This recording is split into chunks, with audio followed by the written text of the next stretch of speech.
Alright, hello and welcome to the channel. If you've missed the last couple of videos, you may have not seen that our Tesla Model Y got crushed by a tree in a rainstorm. And so we are now looking for what the EV replacement is going to be for that. So we're starting off here at Polestar, and this is awesome because they've got a Polestar 3 here in addition to Polestar 2s. So I think we're probably going to check both out. We're not totally sure. I think the 3 is a little bit more than what we want for what is basically just my commuting car. But we're here, might as well check it out, right? Look how nice it looks. So come along with me, actually us, and let's drive.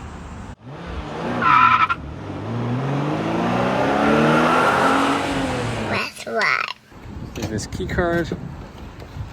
Here's the interiors. Here's the adjustments here. Tilts back and forth. BMW sound system is really nice, and you have this display here, a heads-up display, and this tablet. And then to start it, you put it here.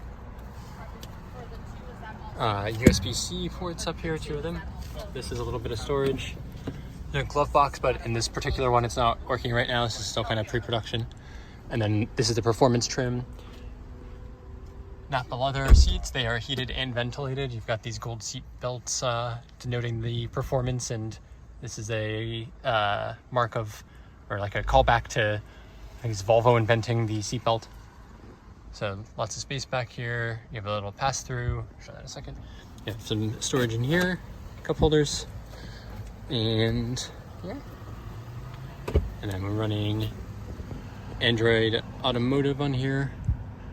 Seat controls. You have heated seats, as well as, I forget how we got to that.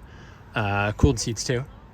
And then with Google integration here, this will automatically add charging stops.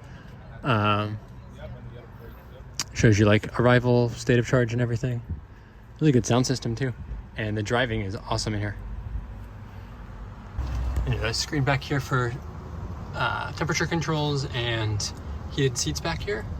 And then all of the vents have actual physical controls, which is nice. Pockets, USB-C, and latches for the 2 outer seats. It's enough for like the charger. It comes with the charger. Yeah. So one of number one, so you get a 250 volt and 125. Gotcha. What's that? That's a repair kit. Tires. Yeah. I like this little floppy thing. Cover. Yeah. That's cool. This is the coolest feature. I've never seen this in another car before. It squats down. You can control it from the button here to make it easier to get stuff in and out when you're loading it. How cool is that? And good storage back here. You've got like these straps to hold stuff, little extra container here, and then this. That covers also cover. as well. Oh, comes out complete. Oh yeah. This one. Oh, and that, yeah. And then this you can kind of fold up like that, or connects in there, and you can have like separation for your groceries and stuff. And then this is nice and deep. And little tie down latches. Wow. Alright, so here's the back of the Polestar 2. We're kind of looking at this one too. I've already driven one and featured on the channel before, so you can go back and find that. But this is probably a little bit more in the running for us, right now at least, for my commuting car. Alright, yeah, really nice. Hugely impressed here with the Polestar 3.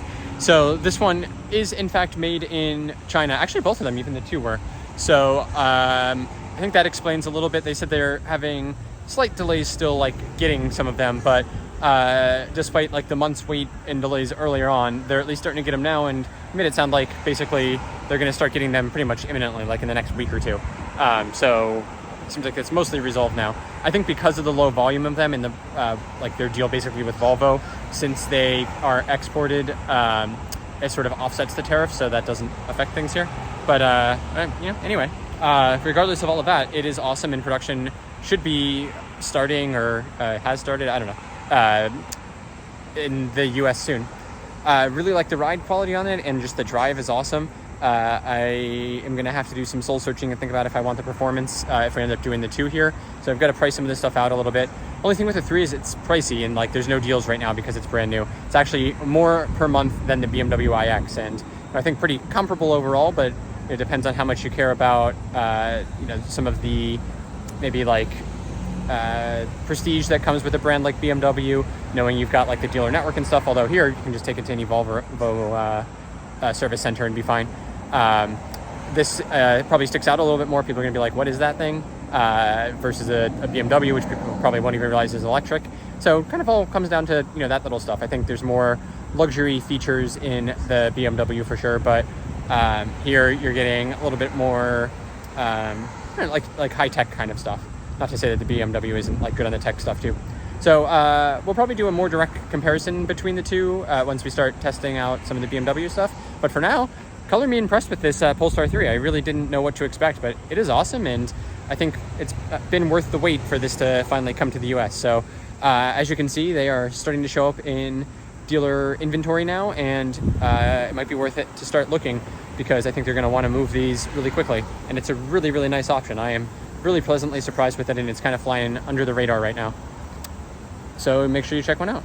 All right, well, with that, I hope you found this interesting and useful. If so, please do like and subscribe. Let me know in the comments below what you think and what else you would like to know about this. I've got to do a little bit more research myself on it, but that was a really eye-opening first look.